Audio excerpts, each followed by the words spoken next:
o nosso Deus. Vamos abrir no livro de Tito, capítulo de número 1, verso 5 até o verso de número 16. Deveres e qualificações dos ministros. Leiamos juntos a palavra do Senhor, do verso 5 até o verso 16. Leiamos.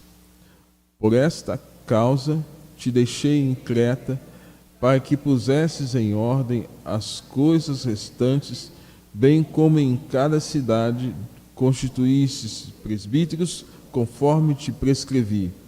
Alguém que seja irrepreensível, marido de uma só mulher, que tenha filhos crentes, que não são acusados de dissolução, nem são insubordinados.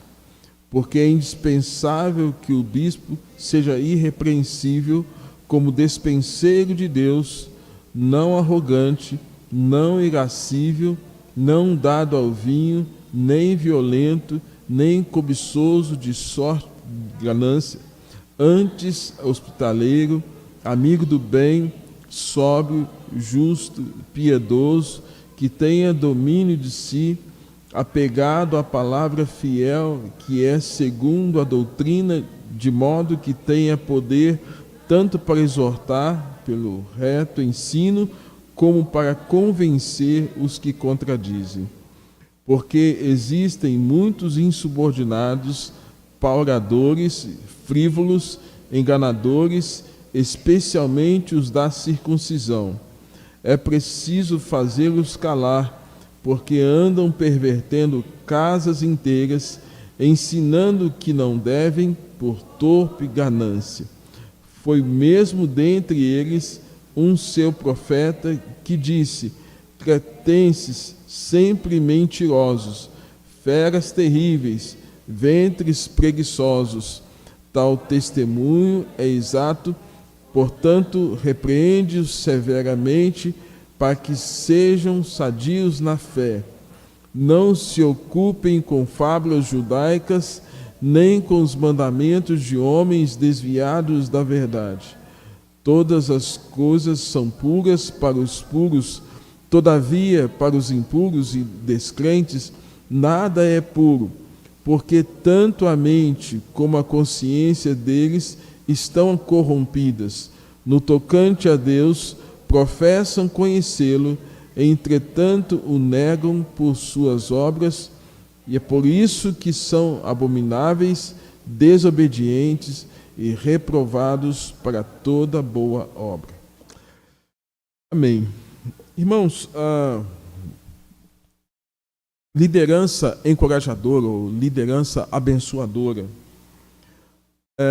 me parece que, se você olhar para o cenário fora da igreja, nós vivemos uma grande crise de liderança, das mais diversas possíveis.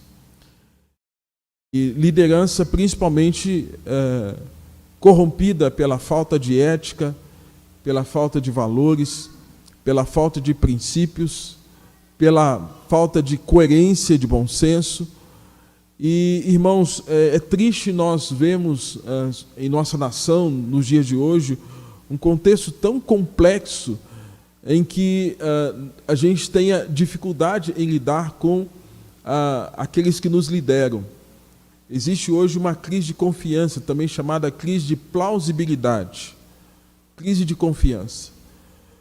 E a igreja não pode se ver tentada a olhar para esse cenário e copiar esses modelos. É por isso que nós, como presbiterianos, como crentes, nós temos que sempre olhar para a Bíblia, que é a nossa regra de fé e prática. Nós vamos aprender o que está aqui e vamos praticar o que está aqui. E quando a gente aprende aquilo que está nas Escrituras e reproduz na vida, no comportamento, aquilo que nós aprendemos do Evangelho, até porque Paulo diz que Deus se revela por meio do Evangelho. Deus se revela por meio do Evangelho. Quer conhecer a Deus, você tem que conhecer o Evangelho. Tá? E não é o Evangelho de conveniência que você vai abrindo os textos que você se agrada mais. O Evangelho é toda a Escritura, porque toda a Escritura é inspirada por Deus, como diz o apóstolo Paulo a Timóteo. Então nós hoje temos que sempre olhar para as Escrituras como referência. E nesse caso, nós temos, como presbiterianos, o fato de que nós declaramos acerca de que nós somos da família da aliança. Família da aliança. Aliança que Deus fez com Abraão e que depois Deus reproduz muito mais intensamente a aliança que ele faz com seu filho Jesus, e aquilo que Deus disse em Gênesis capítulo 12, que em Abraão seriam benditas todas as famílias da terra e famílias que tivessem a mesma fé que Abraão. Quanto a isso, irmãos, nós temos, a partir desse cenário, no contexto do Novo Testamento, quando o Senhor Jesus ele chama para si 12 homens para que pudessem estar ensinando-os e reproduzindo esse conteúdo de ensino a eles e sendo modelo de referência para eles, onde desses homens saem os 12 enviados, os 12 apóstolos. E a partir desses 12 homens surge uma nova perspectiva de vida, onde esse Deus revela não tão somente aos hebreus, mas Deus se revela aos gentios. Gentio somos todos que não são judeu, você e eu somos gentios. E nesse caso, irmãos, a partir desses 12 homens, Deus vai levando esse evangelho, essas boas novas, e essas boas novas chegando ao coração de milhares de pessoas, faz com que lideranças sejam levantadas. À medida que a palavra era pregada, Paulo, Silas, Barnabé e outros, vai ensinando e vai reproduzindo e vai formando líderes. E esses líderes, então, vão sendo aqueles que vão conduzir a igreja de Cristo. Nós entendemos que o grande líder de cada um de nós, de cada uma dessas igrejas, é Jesus Cristo, que comissiona homens falhos e fracos, pecadores, justificados, para que conduzam essa igreja.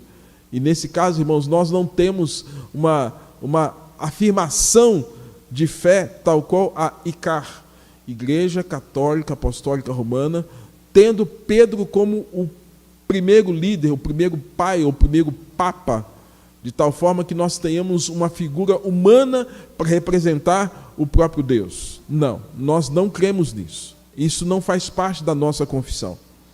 Isso não é o que nós presbiterianos cremos. Nós temos Jesus como o cabeça. E cada um de nós é como uma pedra na construção desse templo, dessa igreja. E dentre essas pedras nós temos a figura de líderes que Deus coloca para que de alguma forma possam estar conduzindo esta igreja. E é por isso que eu quero compartilhar com os irmãos alguns princípios que nós temos como igreja, e até mesmo para ressaltar o fato de que no contexto contemporâneo, cada vez mais tem se esvaziado a figura da liderança masculina. E esse esvaziamento da liderança da igreja masculina é um pecado contra Deus, porque não foi isso que Deus estabeleceu. E é importante nós começarmos, então, irmãos, a olhar não para o mundo, mas olhar para as Escrituras, e para ver a responsabilidade que Deus atribui, no caso, para esses líderes. Em outro momento podemos ver as atribuições mais específicas para esse homem que está sendo esvaziado da sua liderança. Por isso que nós temos que estar tomando cuidado com o politicamente correto. O politicamente correto hoje tem feito com que as famílias sejam como... Já viu aquela cobra que tem duas cabeças? Uma cobrinha falsa, que a gente chama isso de cobra da terra, né? Lá em Juiz de Fora a gente chamava isso de cobra da terra. Uma cobrinha que ela tem uma cabecinha falsa. Irmãos, o casamento, a família não é uma cobra de duas cabeças. Ela tem uma cabeça. A igreja tem uma cabeça. E na igreja, corpo, nós temos a figura da liderança masculina, que é preponderante e que é o modelo de liderança que o Senhor nos deixou dentro do aspecto bíblico. É por isso que, no contexto da Igreja Presbiteriana do Brasil, nós não temos a figura da presbítera, da bispa, nem da diaconisa, porque é uma responsabilidade atribuída aos homens. E nesse caso, irmãos, o que nós queremos estar estudando exatamente isso nesta manhã, nesse breve momento que temos aqui. Quero introduzir com esse texto, onde Paulo está orientando Tito a como lidar com a igreja. Tito era um pupilo, um jovem pastor que Deus levanta e coloca esse jovem sob o cuidado, a égide de Paulo. E vai instruir a Tito de como lidar com as igrejas que estavam sendo formadas naqueles dias. Irmãos, a partir disso nós precisamos entender o seguinte: servir a Deus na sua igreja é o maior privilégio que uma pessoa pode receber, principalmente aquelas pessoas que são chamadas para liderança espiritual, nesse caso presbíteros e diáconos. Essa honra é também a responsabilidade mais pesada que alguém possa assumir no contexto da igreja. Trata-se de uma tarefa árdua, sacrificial. Um líder espiritual, ele vai pastorear ovelhas que não são dele, ovelhas de Jesus, cuidar da noiva de Cristo. Ele pagará um grande preço por conta disso. Ele sofrerá um duro julgamento por causa disso. E aí, Tiago, capítulo de número 3, verso 1, vai dizer assim: meus irmãos, não vos torneis muitos de vós mestres, sabendo que havemos de receber maior juízo. A quem muito lhe é dado, muito mais lhe será cobrado, exigido. Os evangelhos nos ensinam isso. Então, irmãos, a declaração de Jesus, ela continua válida até nos dias de hoje, porque ele vai nos ensinar em Lucas capítulo 10 que a seara é grande, mas são poucos os trabalhadores.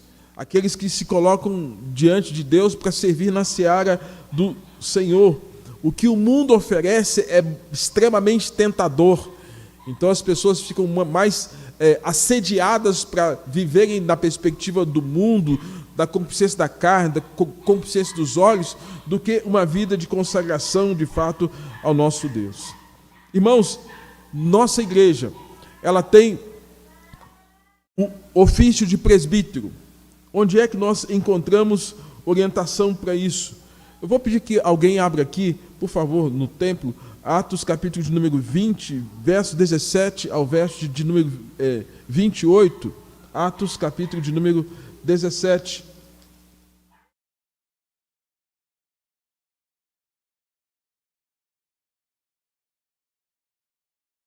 Atos capítulo 20, eu falei 17. Atos capítulo 20.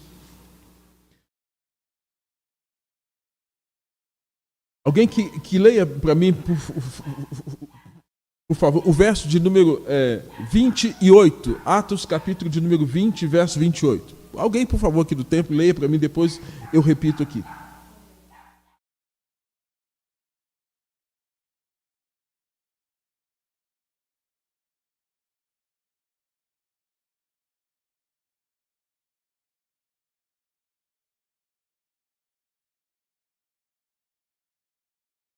Então, atendei por vós, por todo o rebanho, sobre o qual o Espírito Santo, não é uma questão humana, o Espírito Santo vos constituiu bispos para pastoreardes a igreja de Deus, a qual ele comprou com seu sangue. Então, aqui nós temos essa instrução. Eu peço que alguém feche essa janela aqui, caso haja menos incômodo.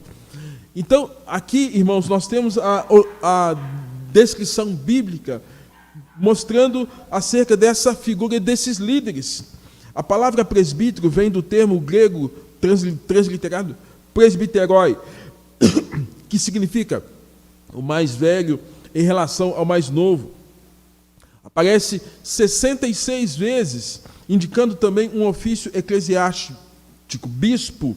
É a tradução da palavra episcopoi, passando pelo latim episcopus, que significa supervisor. Então, nós precisamos entender que o que nós repetimos hoje é exatamente o modelo bíblico, o modelo neotestamentário da figura do presbítero. E aí, qual a origem disso? A origem dos anciãos já era reconhecida no Antigo Testamento, nos dias de Moisés. Nós temos isso em Êxodo capítulo 3, verso 16. Também nós podemos identificar isso em Juízes capítulo 8. Mas nós temos aqui uma descrição muito clara no Novo Testamento acerca de que Deus, mediante a ação do seu Espírito, constitui bispo para pastorear, para cuidar do rebanho. E nesse caso, irmãos, a função na igreja primitiva, qual era? Na igreja primitiva, os apóstolos eram os responsáveis pela pregação, pelo ensino e disciplina, sempre em conexão com os apóstolos. Com o crescimento da igreja, foram escolhidos os diáconos para resolver assuntos específicos, mas a atividade especificamente desses bispos era de ensinar, de pastorear e de disciplinar o grupo ao qual o Senhor deu a eles, e esses os quais pelos quais Cristo morreu, entregando a sua vida ali na cruz. Irmãos, o apóstolo Paulo nos apresenta em Atos 14, nas suas viagens missionárias, esse modelo. Abra aí a sua Bíblia em Atos, capítulo de número 14, versos de número 23. Atos 14, 23.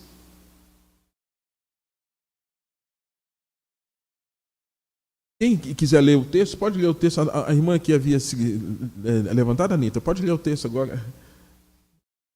14, 23.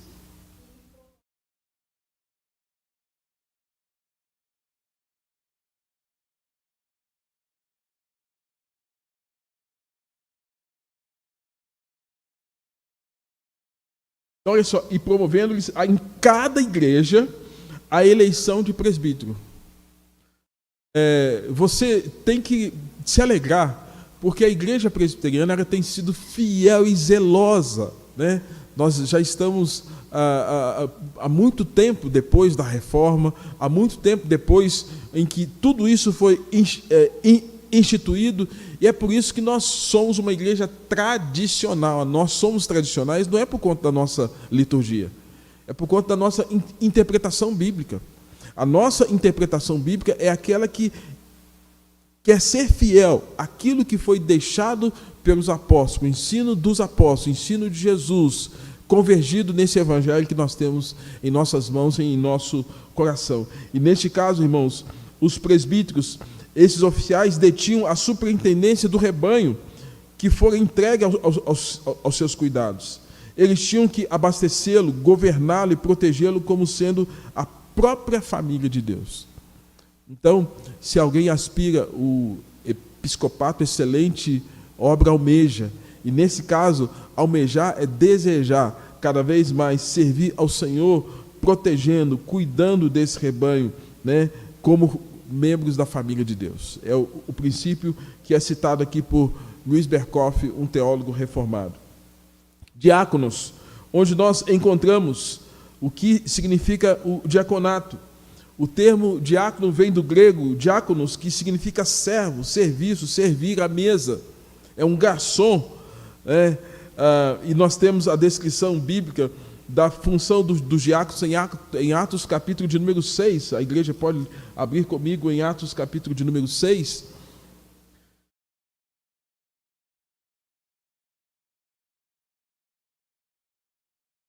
Quando nós temos aqui, a partir do verso 1, a seguinte descrição: ora, naqueles dias, multiplicando-se o número dos discípulos, houve murmuração dos helenitas contra os hebreus, porque as viúvas deles estavam sendo esquecidas na distribuição diária.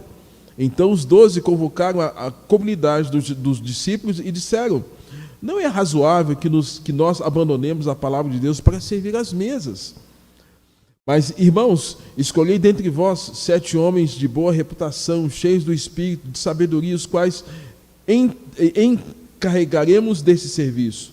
Quanto a nós, nos consagraremos à oração e ao ministério da palavra. O parecer agradou a toda a comunidade, e elegeram Estevão, homem cheio do Espírito Santo, Filipe, Prócoro, Nicanor, Timão, Pármenas, Nicolau, prosélito de Antioquia, apresentaram-nos perante os apóstolos, e estes, orando, lhes impuseram as mãos. Crescia a palavra de Deus em Jerusalém, e se multiplicava o número dos discípulos, também muitíssimos sacerdotes obedeciam à fé. Ou seja, nós vimos em Atos 20 a constituição dos presbíteros, nós temos aqui em Atos capítulo 6 a constituição dos diáconos. E é interessante, irmãos, que a figura dos diáconos, ela aparece antes da figura dos presbíteros, porque até então eram os apóstolos que estavam conduzindo tudo aquilo. Mas lembrando que o período do ministério apostólico, ele teve um tempo definido. Apóstolos, somente aqueles que tiveram um contato direto com quem? Com Jesus. Então, se você hoje está ouvindo aí alguns dizendo, olha, fulano tal é apóstolo, não faz sentido. Aí, para nós, existe um grande erro de interpretação bíblica nesse aspecto, porque a própria Escritura nos ensina que esses enviados, esses apóstolos, eram pessoas que tiveram um contato direto com Jesus, físico com ele. E hoje muitos estão alegando que são apóstolos ou apóstolas, pior ainda, apóstolas. Então, pior ainda. Então, não se deixe levar quando alguém se apresentar para você como apóstolo ou como apóstola, porque tem algum erro, ou tem erros graves nesse aspecto de interpretação bíblica. Nesse caso, os diáconos foram escolhidos, foram eleitos pela comunidade, porque havia necessidade de atender uma demanda, cuidar das viúvas, dos helenistas que estavam sendo esquecidas, muitas mulheres que estavam desamparadas naquele contexto. E precisavam ser enxergadas e atendidas nas necessidades, nas provisões. Como hoje, graças a Deus, nossa igreja teve um tempo aí que acolheu algumas pessoas. Alguns dias atrás eu fui com o diácono Paulo fazer uma distribuição de cesta básica para uma família carente. Atender essas necessidades internas e externas. Primeiro, os da própria casa. E aí, vai nos instruir agora em Atos, no capítulo 20, a figura dos presbíteros, que são esses que vão pastorear, agora que vão cuidar do rebanho, com funções distintas. Qual delas é maior que a outra? Nenhuma delas é maior que a outra. Dentro do corpo de Cristo, irmãos, não tem quem seja maior que o outro. Há sim uma questão de vocação, de senso de vocação, algo que tem sido perdido. A geração de hoje está perdendo essa ideia do que é esse vocar, esse chamado de Deus. Qual o chamado que Deus tem para que você sirva no corpo de Cristo? Hoje, se nós perdemos o senso de vocação, nós vamos olhar para a função que é fria, que é lógica, que é matemática. E aí é bem provável que pessoas que não têm um senso de vocação e que ocupem algum tipo de oficialato, algum tipo de função, elas possam entrar em grande crise. Porque quando não se tem a consciência do chamado de Deus, aquilo vai ser um peso, aquilo vai ser um problema. É por isso que cada um de nós tem que estar atento ao fato do chamado que Deus deu. Deus está me chamando para ser presbítero, seja um presbítero segundo o coração de Deus. Se Deus está te chamando para ser um diácono, seja um diácono conforme o coração de Deus. E nesse sentido, cada um vai estar agindo conforme o dom que Deus repartiu a cada um de nós. Interessante que o apóstolo Paulo fala em Romanos capítulo 12, verso de número 3, Paulo diz assim, não pense nenhum de vós como convém, pense conforme pense com moderação, conforme a medida da fé que Deus repartiu a cada um de vós. Paulo está dizendo assim, que a gente não pode pensar nem além e nem aquém. E a medida pela qual nós temos que enxergar o nosso chamado para servir a Deus é a medida da graça. O que Deus, além da salvação, me capacitou para servi-lo? E nesse caso, pessoas que tenham um chamado para serem presbíteros, pessoas que tenham sido chamadas para ser diáconos, sejam conforme o coração de Deus. E tendo como modelo Jesus Cristo. A referência não é humana, a referência é espiritual. E aí, quando Jesus nos ensina em Mateus capítulo 20, verso 20 ao verso 28, quando ele diz assim, quem quiser tornar-se grande entre vós, será esse que vos sirva. E quem quiser ser o primeiro entre vós, será servo de todos, pois o próprio Filho do Homem não veio para ser servido, mas para servir e dar a vida em resgate de muitos. Jesus, irmãos, é o nosso primeiro modelo de presbítero, Jesus é o nosso primeiro modelo de diácono. Quer ser um líder conforme o padrão de Deus? Olhe para Jesus. Jesus é esse grande modelo que ele nos deixa na sua vida, no seu ministério. E a partir disso, irmãos, nós precisamos entender que dentro do contexto da igreja presbiteriana, nós temos uma distinção de ofício na questão entre o pastor e o presbítero, inicialmente. Que distinção? Entende-se que a distinção se dá no fato de que o pastor é um presbítero, então eu também sou presbítero, mas sou um presbítero docente. A docência tem a ver com o quê? Com o ensino, com a instrução. O ministro do Evangelho, aí dentro daquilo que a nossa Constituição diz, o ministro do Evangelho é oficial consagrado pela igreja, representada no presbitério, para dedicar-se especialmente à pregação da palavra de Deus, administrar os sacramentos e edificar os crentes e participar com os presbíteros regentes do governo e a disciplina da igreja. Essa é a função do presbítero regente.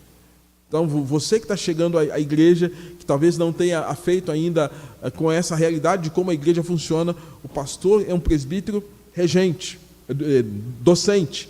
E nesse caso, o artigo 30 que fala sobre isso. E quais são as atribuições, irmãos, desses que são chamados tanto a docência quanto a regência? Docência, a instrução. Regência, o governo, a administração. Eu louvo a Deus porque hoje a gente vê por aí muitos dizerem que são donos de igreja. A igreja do fulano, a igreja do Beltrano, o ministério como se aquilo fosse uma propriedade do indivíduo. E eu louvo a Deus, irmãos, porque na nossa igreja nós não temos isso. Nós não temos, ninguém é dono de nada. Nós somos servos, servimos juntos. E nesse caso nós temos funções distintas. E essas funções distintas é que vão mostrar a harmonia, o equilíbrio, e vão mostrar a força do grupo, do conjunto, andando juntos numa mesma visão, numa mesma direção. E essa direção é a glória de Deus, é a pregação do Evangelho, a expansão do Evangelho de Cristo. As atribuições constitucionais de um pastor são claras. Orar com o rebanho e por esses. Por isso que eu tenho que incitar vocês a orar comigo, sexta-feira à noite. A deixar o povo assistindo TV, fazendo nada? Não, quero que vocês orem. Quem sabe aí, nós somos 130 e poucos membros. Por que vamos ter só 11, 12, 13? Se nós podemos ter aí pelo menos 100 pessoas orando juntos. E o aparelho comporta isso tudo. Não vai pesar não, viu? Vai ter 100 pessoas ali e você vai enxergar 100 pessoas. Isso é o quê? Encorajar, estimular para que você possa estar integrado dentro dessa realidade da virtualidade que nos alcançou, para que você tenha uma palavra, você saiba o que está acontecendo, você seja edificado. Essa é a minha função. Apacentar na doutrina. Se tiver alguma distorção doutrinária na igreja, gente, isso aqui não. Isso não serve para nós. Isso aqui nós temos que corrigir. Exercer as suas funções com zelo, com esmero, orientar e superintender as atividades da igreja, tornar eficiente toda a dinâmica espiritual da igreja. Isso é constitucional, é função minha, dos pastores presbiterianos. Instruir os neófitos. Ou seja, quem é neófito? Eu vou dar exemplo aqui. Dona Bete, a senhora é uma neófita. O que é isso? Não é palavrão não, tá? Isso significa que a senhora é uma nova na fé. A senhora está chegando ao Evangelho. E aí, quando está chegando, a gente tem que fazer o quê? Tem que cuidar, instruir, né? Eu fiquei contente o dia que eu fui na casa da dona Beth conversar com ela. Gente, e Deus, na sua graça, trouxe tanta compreensão do Evangelho para ela, e eu fiquei contente. Agora, na sexta-feira, o Caio orou na nossa reunião de oração. Está aqui, ó, menino. Eu fiquei emocionado na hora, o menino orou. Tem quantas crianças da nossa igreja que não sabem orar, que não aprenderam a orar? O menino já sabe orar, já consegue orar. Gente, isso é bênção de Deus. Segunda vez, a outra eu não estava na outra. Mas, gente, isso é bênção de Deus. Então, essas são funções que Deus atribuiu para a figura do pastor, né? E nesse caso, aqui, além dessas questões, né, exercer juntamente com os outros presbíteros o poder coletivo de governo, juntamente com os outros, ver o que é melhor para a igreja, que caminho nós vamos seguir, né, para onde a gente vai, né? Porque, irmãos, um grupo, se ele não tiver um norte, se ele não souber para onde ele vai, ele se perde. E nós precisamos ter direção, saber para onde nós vamos, né? Saber onde é que nós queremos chegar. O presbítero regente, esse presbítero que é representado é um representante imediato do povo, eleito pela igreja, né? Ordenado pelo conselho, e juntamente com o pastor, exercer essa disciplina, esse zelo em relação à igreja. O presbítero, junto com o pastor, exerce o governo, disciplina da igreja local. Ambos zelam pelos interesses que pertencem à igreja. E segundo a Constituição, quais são as funções de um presbítero? Levar o conhecimento do conselho as faltas que não puder corrigir por meio de administrações particulares. Tiver algum irmão assim meio tortinho, né? Alguém andando fora da linha, ele tem autoridade para chegar e orar com o irmão, sentar com o irmão, ó, vamos caminhar aqui, vamos puxar aqui, porque é assim que se faz, né?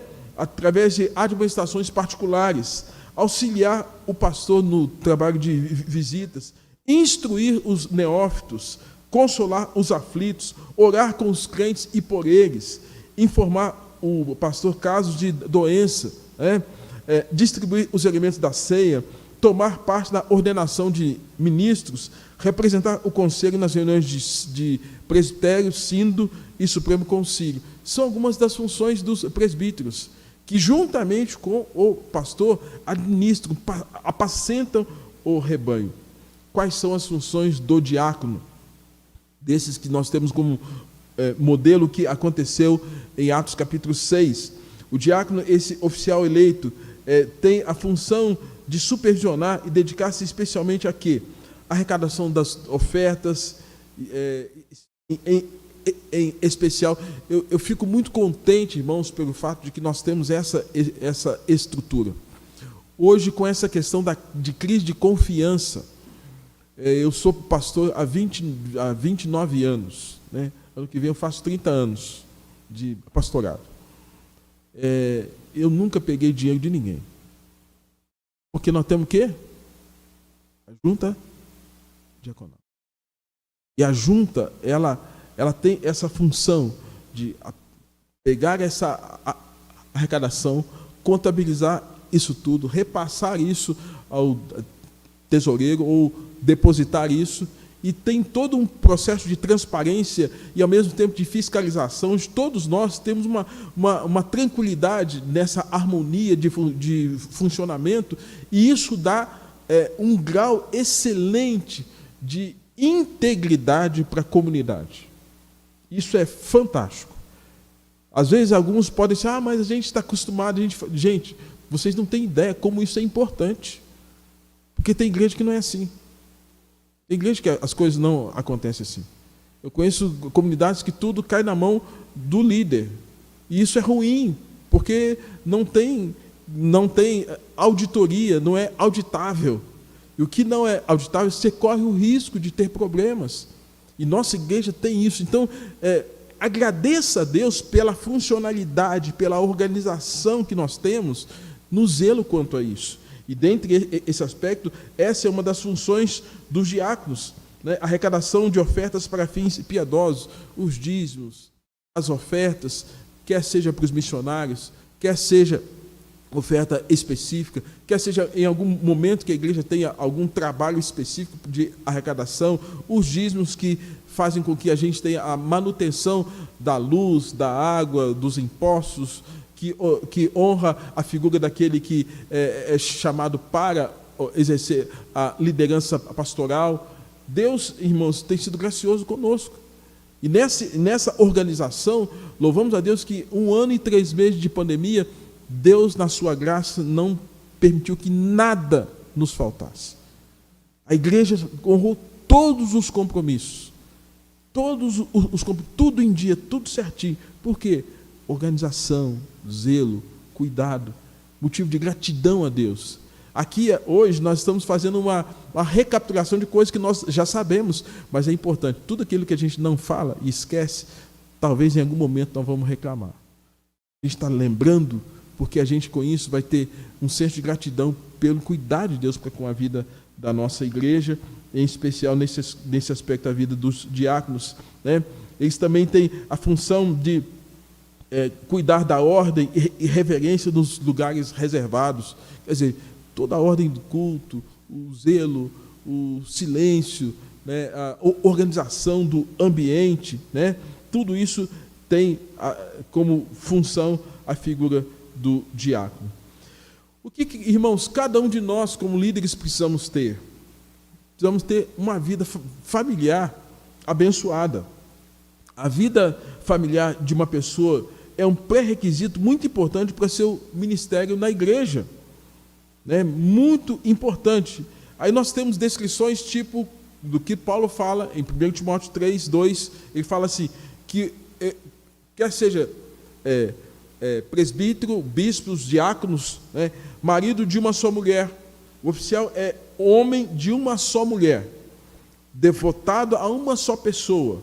A ênfase é na fidelidade conjugal, tal qual Hebreus 13, 4. Eu vou pedir que alguém leia para nós aqui, porque é um texto que tem a ver com família, e nós estamos aí nesse mês da família, ressalta um pouquinho aos nossos olhos esse texto, caso alguém não tenha sabido ainda dessa instrução. Hebreus 13, 4. Alguém, por favor, se coloque de pé aí, leia para nós. Então, voz forte.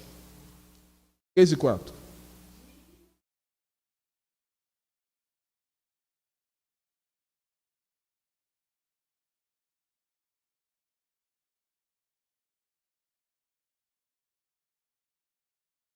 Olha só, a Bíblia está dizendo assim, ó, digno de honra. Que é honra? De ser valorizado, de ser dignificado, de receber elogio, digno de honra, entre todos o matrimônio, casamento. Hoje, como eu citei há pouco, nós estamos lidando aí com o fato de que essa nova composição familiar que temos aí, ela tem desconfigurado, descaracterizado a ideia do que é família, do que é homem e mulher. Esses dias eu vi que alguém foi acusado numa universidade porque falou que homem é homem, mulher é mulher. Ele foi censurado num contexto de universidade porque ele fez essa afirmação. Gente, é óbvio. Óbvio. Macho e fêmea. Homem e mulher. E a Bíblia estabeleceu o casamento como lugar de bênção para esse homem e para essa mulher. Por isso que é dentro do casamento que essa paz que é estabelecida desde a união física do casal é pacífica e abençoadora dentro do casamento. Fora do casamento é fornicação, fora é adultério, fora é abominação, fora é prostituição. É dentro do casamento que isso se estabelece como bênção.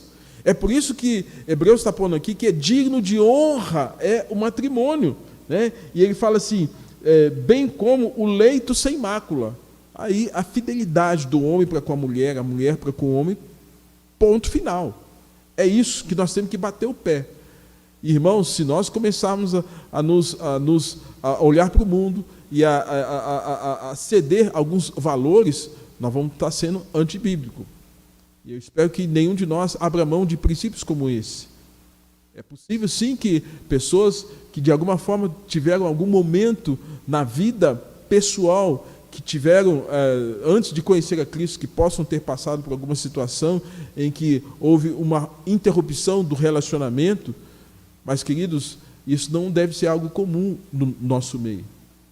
O que Deus deseja é que nós estejamos buscando amparo bíblico, ajuda de Deus, ajuda dos irmãos, para que o casamento seja um só. Porque hoje há uma moda de entrar e sair. Eu já tive situação que eu tive que falar com alguém e falei assim: olha, você teve o seu primeiro casamento, ok, você veio para a igreja, entrou no segundo, ela saiu desse segundo e ia para o terceiro. Eu falei: olha, eu não faço mais. Não conte comigo. Eu não quero ser conivente com isso. Então, irmãos, nós temos que ter esse zelo desse aspecto. Nesse caso, os líderes ter essa postura, esse princípio que é bíblico, né? Tem que ter uma liderança espiritual familiar, né? O oficial deve ser alguém que governa, lidera, preside e administra bem a sua família. O lar é considerado um campo de treinamento para o líder. John Stott ele diz assim: os pais que não tiveram sucesso na condução de seus próprios filhos não são merecedores de confiança. Ou seja, ele quer trazer a ideia, não são merecedores de confiança de conduzir a família de Deus. Irmãos, governar a casa não é fácil. Se você participou do estudo de quarta-feira, na quarta-feira retrasada, eu comecei falando sobre Abraão. Pensa, Abraão, que título que nós temos na nossa cabeça acerca de Abraão? Abraão é o quê? Pai da fé. Aí, lá em Gênesis fala que teve uma noite lá, que lá atrás, a dona Sara falou assim: Abraão, deite-se com Agar e o filho dela vai ser o nosso filho. Abraão escutou a dona Sara. Ismael nasceu. Depois, Deus já tinha dado a promessa que o filho da promessa viria. O filho da promessa seria quem? Isaac. Nasce Isaac. Agora tem duas crianças. Agar tem o filho Ismael e a dona Sara, Isaac.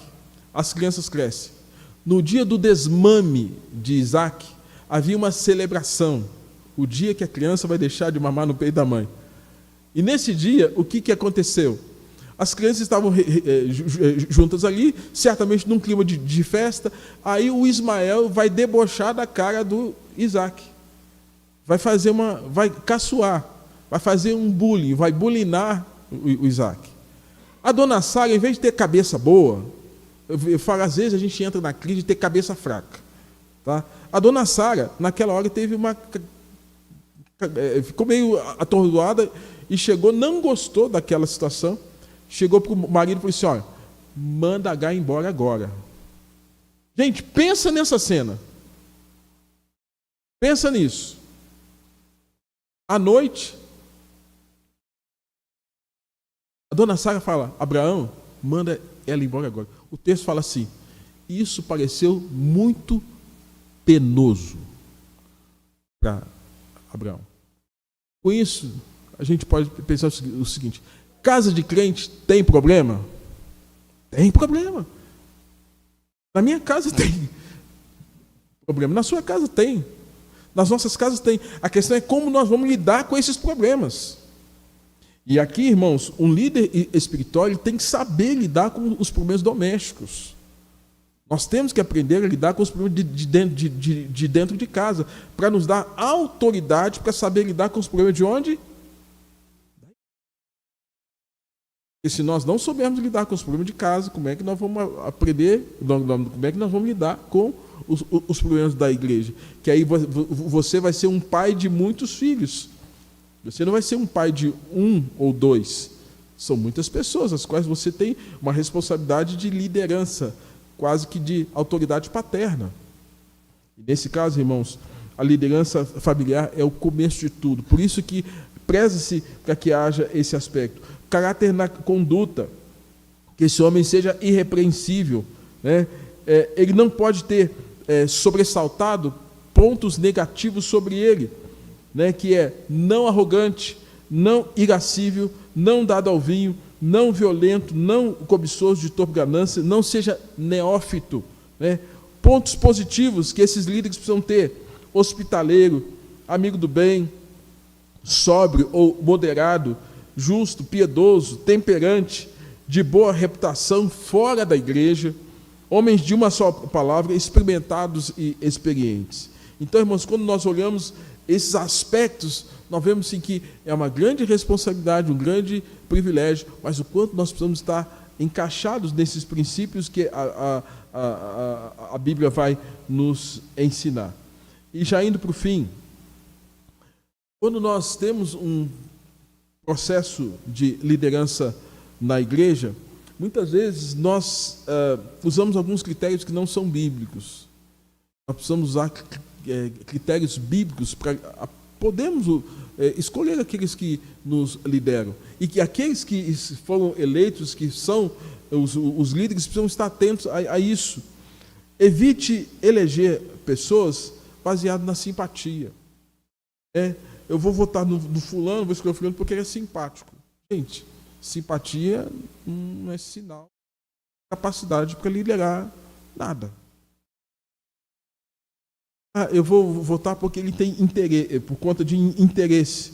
Eu vou votar no fulano porque ele defenderá os nossos interesses ali ou lá. Também não é o critério. Vou votar por conta da faixa etária. Também não é critério. Né? Vou escolher pela influência.